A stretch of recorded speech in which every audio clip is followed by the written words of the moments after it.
Hi everyone, it's Nina Collins here at the Woolfer, and we're here live today as part of our Woolfer Expert Series with a Woolfer named Shelli Johnson, who I adore. Hi, Shelli. I adore you too. And Shelli is in Wyoming, and she can really better give us her bio, but as far as I understand it, she is a life coach, a writer, an entrepreneur. She runs a business now. I think she's had other businesses, but runs a business called Epic Adventures, where she takes, I think, mostly just women on incredible kind of adventure treks through the Western terrain. I haven't been on one yet, but I really want to go on one. Shelli, why don't you give us your bio? Okay, that was pretty close. The company's called Epic Life, and I actually lead trips for like leadership teams and couples as well, but primarily women for sure. And I coach men and women, but again, the majority of the people I work with are women. So. And how long have you been doing this? What did you do before? How did you get into this? Thank you. Thank you for asking that. I've been doing this for 10 years.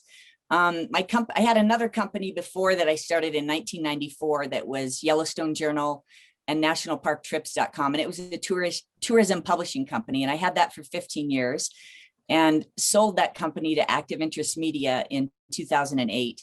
And that's the company that owns Yoga Journal and Backpacker and wow. a bunch of lifestyle magazines. That's a huge accomplishment. It was a great ending to a very hard entrepreneurial journey. And then I reinvented myself, and I took some time off personally. I had to reinvent my health. I ended up being depressed and a bunch of things that kind of surprised me after the sell. And then I reinvented myself. And the way that I got into this business is when we were thinking about selling our first company, I had read the book Good to Great. And when I closed the book, I tried to call Jim Collins, the author, which of course I didn't get through to him. But I was hoping to get some consulting or someone to help me figure out how to take the original company to the next level. Yeah. I had two two very young boys, and I was pregnant with our third, and I was working way too many hours. And the company had just won our second Webby Award. So it was poised to expand and replicate, to other national parks, but I just didn't know how I could do it with all the kids and all the hours I was working. So I tried to call Jim Collins to see if he could help. And he wasn't there, but his assistant said, you should talk to Bettina Costi. She's a coach and she works with him. So that was the first time I heard of the terminology of life coach or leadership coach. And I called Bettina, and she was so generous. She's a dear friend of mine now. She was so generous and gave me an hour and was asking me questions that were hard to answer, Yeah. But when I got off the phone, I thought, that's what I need. Someone who's not in my family, who's not a friend, who's going to hold my feet to the fire, And then anyway, that led to the sale of the company. And I later was inspired to become a coach. So. Very cool story. How old were you when that happened, and how old are you now? I'm 52. I'll be 53 in June. And I think I sold that in 2008. So I think I was maybe just 40. Right. And I remember that had a lot to do with, all of how hard everything was for me to figure out. Yes. Yeah. Like what's next? And do I become irrelevant or more powerful? Or yes, that's a great way to put it. Yeah. All these things that we struggle with, I think, as we're becoming middle-aged and beyond. It's interesting. Yeah. I have so many questions from what you just said. So first of all, were you always, I assume you were always super physically active, that you ended up right now, your new business, you take people, really out in real wilderness, right? Yes. I was always an athlete. Like I went to college on a basketball scholarship. It ended up not working out that well, but I was I was definitely athletic growing up. Great. That's super cool. Pause for a second. Where did you go to college? University of Montana. And it's a Division I team, and it's a great team, but I went to the journalism school there. Wow, that's impressive. Okay, go on. So you've always been an athlete. Always been an athlete. I've loved the outdoors, but I was never really into hiking or backpacking until I left home. And I was in Missoula, which was a real outdoor mecca. And I actually lost my scholarship in year 3. I wasn't good enough. That's a whole separate story. But and then I started hiking, and I started spending time alone, and I started reading. Those were 3 things that really that spectacular failure of losing my scholarship led to, that are such important parts of my life. So I would say since then I've been active. Since I was about 21 or 22, I've spent a lot of time in the outdoors. Yeah. I do have to say that when I sold the first company, one of the first things I found out was that I was depressed. I was overweight. I was sedentary. It was just like I had time all of a sudden. And all these alarms were going off that I had the convenience of not noticing when I was so busy. And so there were some years where I would say quite sedentary, which people now find hard to believe, but yeah. And I paid some costs. Like I was in a deep depression and overweight and for a couple of years, but then my comeback, when I, like how overweight, like 10 pounds overweight or like 35 pounds overweight. Okay. Yeah. So that's real overweight. I've been there. I've been 30 Yeah. pounds overweight. Yeah. And this depressed, for the first time, Yeah. I mean, literally depressed, went to the doctor for help. And then that's when when I sold the company, I spent about a year just like, I got to reinvent my health, my emotional and physical health. And then that's when I got into the outdoors, and I kept hiking farther and farther and farther and doing these, what I call epic adventures, and had some transformational experiences. And that's when it inspired me that I would like to combine a bunch of these things, Very cool story. So I love that you said the three things you started doing more of was hiking, spending time alone, and writing. Yes. I really relate to. Like, I feel like this, I've always loved to hike. It's taken me a long time, like I'm 51, to learn to really enjoy to be alone, but I now really do. And particularly during COVID, as you know, I've been living out at the beach, and it's been such a gift being in nature. And like, I'm not going for epic hikes like you, but kind of walking every day and being outside and being alone and writing, like those things really are very, very centering. So I just wanted to highlight that because I think those are really good tips. Yeah. Thank you. Tulani in the comments, one of my questions was going to be, please tell us about this space you're in, which looks fantastic. So what is this room that you're in? Thank you. Let me see if I can show you. It's so small because it's a historic Wyoming sheep wagon. It's 120 years old and it's restored. So it's very small, but a good view. I don't know if you can see the view here. Oh my God, how gorgeous. Shelley. I can get a lot of stuff done here just because it's inspiring. So it's pretty small. It's got a bed. I don't know if you can see that. But yeah, this is sort of the room, This is your room of your own. This is your wolf room. Okay. Yes. And a historic sheep wagon means people used to use it to live in when they were herding sheep, I guess? Yes. Yes. In the late 1800s and early 1900s, if I have my dates right there were large herds of sheep. I think you call them herds, maybe flocks. I don't know, but it was common. They're in remote areas, and Wyoming is, if you've been here, it's just spread out. Everything's hours apart, and there's a lot of space and not very many people, more animals than people actually. And the people who would be in charge of the sheep herders who were in charge of keeping track of the sheep this would be what they lived in, out in the middle of the wilderness or the field, And when did you guys buy it? Where'd you find it? So I got this. So it's so funny. My last office was Breaking Bad. It was like a 1973 Dodge, RV. It looks like a meth RV. Yes. Only times, fortunately, have not been that hard up for me. But so I got this, but it's kind of it's so outdated, and I was ready for something new. And I felt like I was having an affair because for about the last year, I was secretly looking for a sheep wagon without telling my husband. And then fortunately, there's someone local who does a bunch of tinkering, and his hobby is restoring these. And I called him up, and he had sold this to somebody like last August who ended up losing a lot in his business because of COVID. And so he bought it back and delivered it for me. So God, it's gorgeous. And it has like thank you. Wood burning stove. I mean, it's really amazing. Yeah, thank you. So, well, first of all, I really do want to get out there to see you. Shelley keeps inviting me to come out and hike, and I really want to go. And it's just hard. There's a lot going on. And, but I'm going to get there because it just looks amazing. So walk us through, if you would, maybe a typical trip, or maybe you have an upcoming trip that you want to tell us about. Give us a sense of what they're like, these hikes. Okay, so I would say I've offered a range of programs, but my two most popular epic adventures, wilderness adventures. The first one, which is the most popular because it's epic day hiking and adventures with luxurious lodging at night, that one's an easier sell for me. I know I've done that one so many times. The idea of carrying a backpack is daunting to me. I don't think I've done it since I was 12, and it is a little different. Right. So I have an Epic Women, that's my most popular program in Zion National Park. And I actually have one in September and one in October. And it's about a 4-day, a 4-day commitment, but it's 3 days of guided epic adventures. So we do these amazing hikes.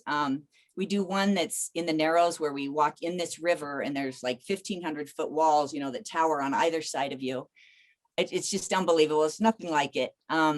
And then we do a canyoneering adventure where I partner with a company and we do like rappels and a little bit of rock climbing. It's like a nature's obstacle course. I like rock climbing. That sounds fun. Yeah, it's going to be fun. And then I have a couple other hikes I do on that trip. And that one is usually 6 to 10 women. Okay. Sometimes they know each other. Sometimes they don't. Sometimes some of them know each other. And that is bundled. So all my programs, they come with coaching, very personal coaching that happens before and maybe a little bit after. Okay. And that's really important for me because I'm not just an adventure guide. It's the coaching primes the person, to just know more about themselves, and they end up getting more out of the adventure. So the Epic Zion trip comes with 3 personal coaching calls, training recommendations, and then 3 days of guided epic adventure. And then my other, probably, my most epic program, hands down, is Epic Women Wind River. And that was the original inspiration for this company. And that is, I take women on a 5 to 6 day, usually it's 5 days, guided backpacking and mountain climbing expedition in my backyard, which is Wyoming's Wind River Range. And that one is just, that's combines everything, it's, you're sleeping out, in the wilderness, we're climbing a mountain, we're carrying everything that we need to live in the wilderness on our backs. It sounds incredible. Like really what a Woolfer experience that would be. Can you imagine? So can you tell us how much these cost roughly so people have an idea? Yeah. So, and they're not cheap and they're not for everyone, but I'm really trying to provide, I know transformative is it's so cliche and overused, but I really am trying to change. It's not just an adventure. Like I'm really trying to provide a opportunity to change your life, So the Zion adventure is about 2,500. Mm-hmm. And the Epic Wind River is 5,500 to 6,000, depending on, there's one route where we actually pay someone to haul our big loads in on day 1 and day 2. Interesting. Okay. Yeah. Well, I have to say, you shouldn't apologize for what they cost, first of all. They're incredible.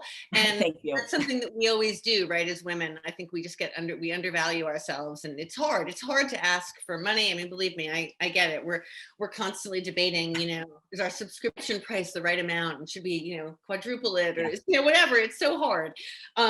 Thank you for that. Thank you for that, Nina. I appreciate it. I do struggle with that. Yeah, no, I think we all do. And it was funny. I just heard it right away when you kind of preface by saying they're not cheap. And I would do the same thing. I get it. Like I often feel apologetic also about stuff, but we shouldn't. It's ridiculous.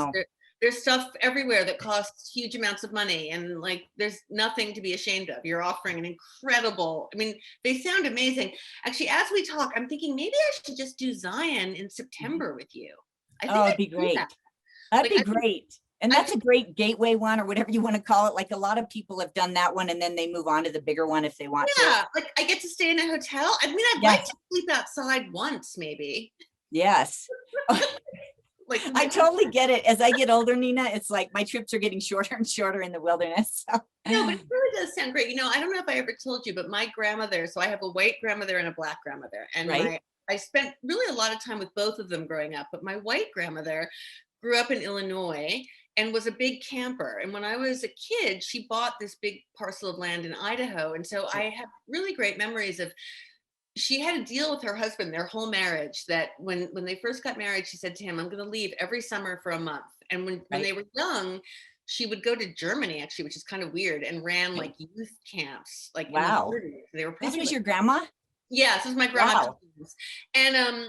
And then, but she stuck to it through their whole marriage. So she had 4 boys, and every summer she would leave them with the grandparents for a month. Her parents were dead, so she would leave them with her husband's parents. And what an inspiration. Yeah, Yeah. it's pretty cool. And so I have memories when I was a kid, we would get in her van in Hinsdale, Illinois and drive west. And I camped a ton with her. And I remember camping in Big Sur. So those are really the last years I really camped with my grandmother when I was a kid.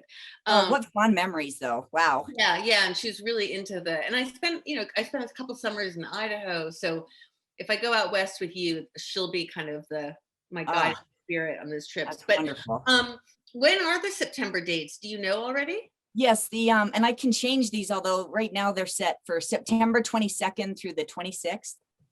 22nd through 26th. Okay, is it a weekend? I'll have to look. I'm trying to remember. I think it might be a Wednesday through a Sunday. Okay. I actually Yeah, just booked a trip. I'm going to go to Vienna with my boyfriend on October 1st, and I'm super oh, excited. that is awesome. Really excited. But I would really like to do this. I feel like it's the right price point for me. It's the right amount of time, and it'd be really fun if we could get other Wolfers to come, and I don't have to organize it. They can just Oh, go. I would love it. That would be a blast. That would be great. All right, so let's see. What else do we want to know about your business? Like, how much are you coaching on a day-to-day? Like, what's your day-to-day like? Yeah, thank you for asking, because I do coaching, but I also do keynote presenting. So I'm hired to give a talk that inspires, leadership teams or women's leadership groups. And that is all based on everything, like many of the things that I've learned from the work I've done with leaders and in the wilderness. So I do a fair amount of that, none last year because of COVID, but so I would say I probably I have quite a lot of clients for my, compared to what I would normally like, but it's because I haven't had keynote presentations and I didn't do any epics last year because of COVID. So I see. So you took on more clients to kind of make up for the difference. yes, exactly. A lot more coaching, because usually I like to kind of spread it out, Yeah, I get distribute between the different things. I probably am working with about 20 people right now. Wow, that's a lot. Yeah, it is a lot. I think it's a lot, even though I still have quite a bit of time, but it's still a lot of relationships to be in, in addition to all my other ones. Yeah, yeah. In addition to because you have a husband and 3 sons, right? Who are That's all kind of correct. on the cusp of leaving the nest. Yes. And what's the hardest part for you to do? I was trained as a coach and never really did it besides my training. But Yes. what's the hardest part for you about coaching? The hardest part is it's tempting to want to give advice. And I will share, like, if I feel like I have something of value that would be helpful, I'll share the advice. But I really believe in my opinion, the strength of coaching is helping people find their own answers, Yeah. and I think that that's one of the hard things, is just like trying to help them see what I see they're thinking, but they haven't quite come to that conclusion. Yeah. And then I think the other thing that's so hard for me, and it will always be hard for me, is that I care so much that I'm very affected. Like, it's hard for me to, if someone is going through something really hard, I really feel it, it probably makes me a better coach, but it's a lot for me sometimes to manage emotionally, in addition to just the personal stuff. So yeah, having all that, I mean, as you said, being connected to so many people in a deep way. I mean, it's real boundary work, right? I mean, I found that with the yes, Woolfer from the beginning, like kind of figuring out, how involved can you get in everyone's story? And I mean, I'm super interested in people's lives. So it's always yes, interesting to me and I do care, but it's just, I feel in some ways like boundaries are like the gift of my 50s for me. Like I've gotten yes. so much better in my life at doing that and feeling Mhm. okay about it and not apologizing, but I really relate. Um, and the advice is I really relate to that too. I mean, I remember when I was learning about coaching, the idea of really sticking with the open-ended questions and kind of Mhm. Yes. people. And being quiet more than you would, like the opposite of what I just did, where I talked over you, right? No, but absolutely. You're right. Right. I mean, I have a really hard time with that too. And I'm a big fixer. So I always want to kind of rush in and be like, how about this? And how about that? Yes. So, Yes. So I yeah. would say, and the boundaries, I'm pretty good at the boundaries, but emotionally, I don't think I'm an empath, but it's like I just feel everything so much that it can just sometimes be hard for me. Yeah. But No, I actually think that's why I've started liking being alone more as I've gotten older. I feel like I do need a break. Like I'm excited to go back to the world and socialize, but mhm, I do also take on a lot of other people's stuff and I need mhm. to kind of stop and just, center myself sometimes. Yes. Yeah, that solitude, that I am so much more easily overwhelmed, and maybe it's perimenopause, who knows, but I just need more space in my calendar, right? Like more Yeah, space around things. Is that sort of the same for you? yeah, exactly. Yeah. Yeah. And the other thing, Shelley, I know about you is that you're a huge reader. Like you're always, it's amazing the resources you come up with, the books and the poetry and have you always been a huge reader? And do you Well, read fiction? first of all, thank you for that. I take that as a great compliment. No, so one of the three things that came out of that was, you said writing, and it was writing, but it was reading. So I wasn't a big reader. I was not a reader except for if it was assigned. And then when I lost my scholarship, my advisor at the time, who's now gone, but he recommended the book Man's Search for Meaning. And he just said, this might help you out. He knew I was really hurting about and devastated, because that was the only map I had, even though in the big scheme of things, it was a basketball scholarship. No, that's a And huge trauma. Believe me, I have yes, family members who are athletes. It's a big deal. okay. It was definitely a trauma back then. Yep.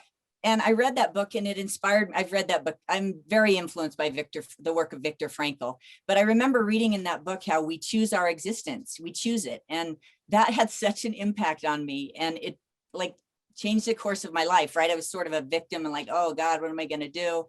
To actively choosing, like, it was just enlightening for me. And Yeah. ever since then, I read like 60 or 70 books a year, and I just have a lot of interest. I guess you could call me a generalist, and I love poetry, and yeah. And do So you read mostly fiction or nonfiction? mostly nonfiction, although I'm reading more fiction, but I would Yeah. say the majority of what I've read has been nonfiction. Yeah, I go through phases, but I used to be a big fiction reader, and now I'm a little bit more of a nonfiction reader, I think. So Yeah. two books I want our listeners, watchers to take away from this conversation are Good to Great by Jim Collins and Man's Search for Meaning by Viktor Frankl. I mean, Shelley could probably, actually, that might be fun. We should get maybe Shelley to do like a book recommendations piece of content. Shelley wrote a great piece for us about, what's it called? A Pebble in Your Shoe. Yes. I really like that piece. In fact, when we promote this interview, maybe in the newsletter, we'll reprint it because it's a really good Oh, one. thank you. Thanks And so do you do much. a lot of writing? I am doing more and more writing. So with my first company, I used to write 100,000 words of original content. And every year, and I would go out in the field with like the wolf expert and the bear expert. I mean, I was reporting on and covering things that I was fascinated by. And I haven't written as much as I'd like to, but I am working on a book, and I'm, I'm, I'm definitely writing. I'm writing more than I'm publishing, I guess, is how I would put it. Good. Well, that's all that matters. I mean, the act of writing is, as we all know, really healing. Is it, may I ask, is it like essays? Is it kind of inspirational? What kind of writing is it? It's so funny because I've talked to two editors because I'm trying to figure out how to publish this first book. And it's like, they're such personal stories, I would say, but they're also sort of a lessons learned. Mm-hmm. And they do tend to be very personal, but they're relatable, right? Memoir, Yes, inspirational kind of essay format, probably. yes. That Yeah. sounds And real quick, The Good to Great, it's a great book from a business standpoint, but I would say that, how a book will have an impact depending on when you read it and what you're going through. So I totally. do recommend it, but it's not like anywhere near my favorite books, Yeah, no, I understand. But I think it's a useful one for people to think about. I mean, I love some of the points you've raised. Like, I completely agree with you, and have luckily, I think, always felt like we really create our lives. And I think Yes. it's a real gift to feel that way. I have all sorts of other flaws, but I think that idea that it's only up to me, and that like I feel like, except for health stuff, which is still Mhm. somewhat under my control, everything Mhm. else is more or less under my control. Mhm. And that's a really good feeling.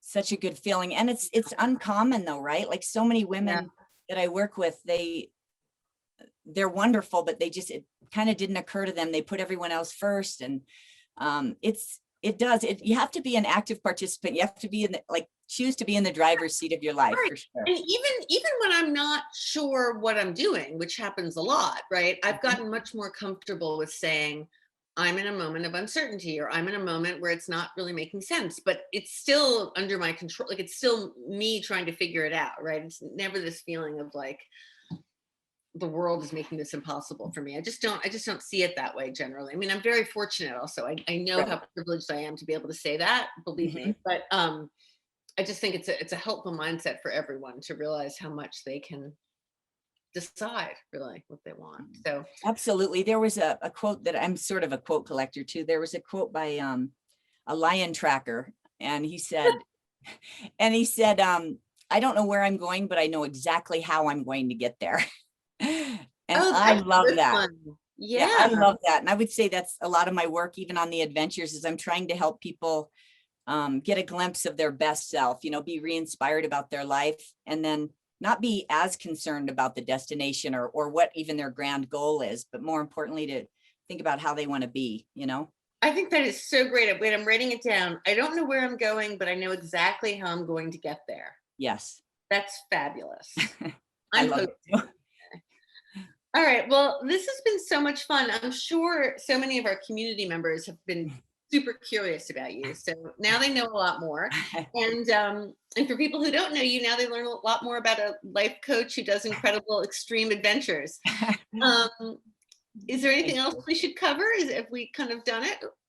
I think so, but I so appreciate the opportunity, and I just thank you again for the Woolfer. I was so excited when I discovered you. I was flying to a speaking engagement and read it in a magazine I picked up in an airport, and I sent you a note, and you were so wonderful. You wrote me right back. Oh, that's so funny. I don't even remember. I was actually about to say, how did we meet? How did you find us? So I'm sure you get a lot of those notes when someone first discovers what you're doing. But so it's been about 3 years ago, but it meant a lot to me, and I just so appreciated everyone that in what you've created, the community. And well, you mean a ton to us. Also in the comments on the chat, Kimberly Wang said she loves your wilderness posts. We all do. They're incredible. Well, thank you. They're incredible. All right, so let's work on me getting to Zion. Let's plan on doing that in September. I really would like to. That would be wonderful. And maybe we'll announce it in the community and see if anyone else wants to join. It'd be really fun. That'd all right, awesome. This to you. Lots of love, and thank you so much. We'll talk later. All right, take care. Thank you. Bye-bye. Bye.